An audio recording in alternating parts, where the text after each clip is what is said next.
Class 9th के सभी विद्यार्थी ध्यान दें, जो आपका 8 दिसंबर के दिन संस्कृत का पेपर होने वाला है, जिसका सेट सी आज के इस वीडियो में पढ़ने वाले। सभी प्रश्न के आपको उत्तर भी प्रोवाइड कराऊंगा, ऐसा बिल्कुल नहीं साथियों। तो बिना देरी के, बिना टाइम वेस्ट के आपका पहला प्रश्न है। जिस विद्यार्थी को 75 में से 75 चाहिए साथियों, इस पेपर को याद कर कर चले जाना। यही पेपर आपको परीक्षा हाल में देखने को मिलने वाला है। तो आपका पहला है, लतायाम इति रूपम भवति, तो सप्तमी। बालक शब्दस्य चतुर्थी विभक्ते रूपम अस्ति, तो बालकाय। लताये इति शब्द रूपम भवति, तो चतुर्थी। बढ़िया तरीके से यहाँ नदी में आ जाएगा, अघ आ जाएगा, और आदली के तुषु अभिपद नास्ति, तो अत्र, है ना। तो अब देखोगे रिक्त स्थान, तो रिक्त स्थान भी मैंने यहाँ पर पूरे टिक मार कर लगा दिए। बढ़िया से आप तो यहाँ से स्क्रीनशॉट लो और याद करने में जुड़ जाओ। यदि आपको नहीं याद तो यहाँ बगल साइड में लिखे हुए आंसर, दोनों में से एक आपका गलत रहेगा, एक आपका सत्य रहेगा। जो आपका सही है उस पर आपको भर देना आपकी कॉपी में, और जिसको नहीं है उसको रहने देना है। पेपर में नहीं लिखना साथियों, आपको यहाँ पेपर समझा, आपको आपकी कॉपी में लिखना, नहीं तो आप पेपर में टिक लगाओ और कॉपी छोड़ाओ। क्लियर है। ऐसे ऐसे भक्त रहते हैं कोई नवी में, मेरे प्यारे दोस्त है ना, क्योंकि नए नए स्टूडेंट है ना, तो कोई गलती नहीं, कोई हो जाता है मिस्टेक। भ्रूमित्वा में कौन सा आ जाएगा आपका, कत्वा। बाला में कौन सा रहने वाला, टाप। विहाई तो आपका आ जाएगा लेप। बढ़िया से यहाँ से भी जोड़ी का स्क्रीनशॉट लेना है। एक पदन की बात करूं तो एक पदन में भी सारे आंसर मैंने प्रोवाइड करा दिए। देखो, मध्यम, स्वाहीन, निसहा। इसी प्रकार आप बढ़िया से यहाँ से इसका स्क्रीनशॉट ले लेना।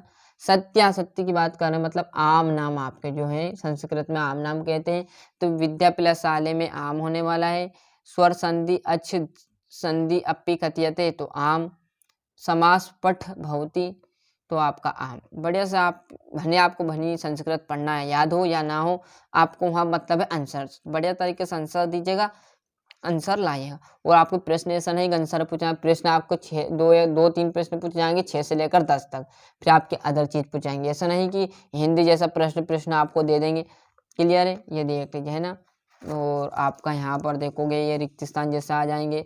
आदुलिखित तो परिवर्तन करना है। 14 में आ जाएगा श्लोक। 15 में ये गलत चीजें दी है, इनको सही करना है।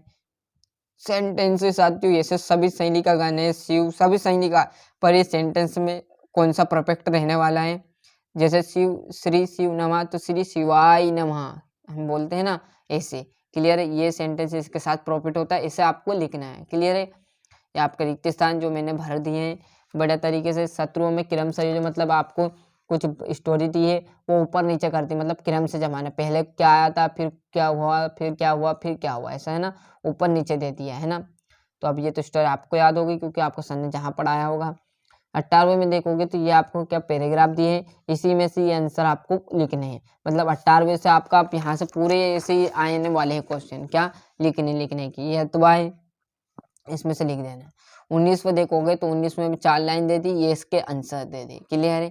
ये इसका अथवा, ऐसा नहीं ऊपर का करना, कौन सा कर लो 20वां। अब 20वें में भी ऐसा ही देखो, यहाँ पर 20वां 4 और लाइन इधर है, और इसका आंसर दे दी, ये उसका अथवा 20वें का। 21वें देखोगे तो 21वें 4 लाइन दे दी, ये उसके आंसर दे। लिखो इसी में से आप, बस बैठे बैठे लिखो पेपर में। क्लियर है। 22 में एप्लीकेशन, और 23 में आपका निबंध आने वाला है। क्लियर साथियों, हो गए हैं यहाँ तक। तो 1 से लेकर मैंने आपको पूरे संस्कृत के सेट सी पूरा समझाया। हालांकि आपको समझ में आ गया। वीडियो से आपको थोड़ी मदद मिलती हो तो वीडियो को लाइक, सब्सक्राइब चैनल कर लीजिए। और अभी तक आपने नोटिफिकेशन ऑन नहीं किया तो फटाफट नोटिफिकेशन ऑन कर लीजिए। क्यों साथियों, क्योंकि वार्षिक परीक्षा के लिए आपको तैयारी कराई दी जाएगी इस चैनल पर, साथ साथ वार्षिक पेपर भी आपको प्रोवाइड कराने वाले हैं।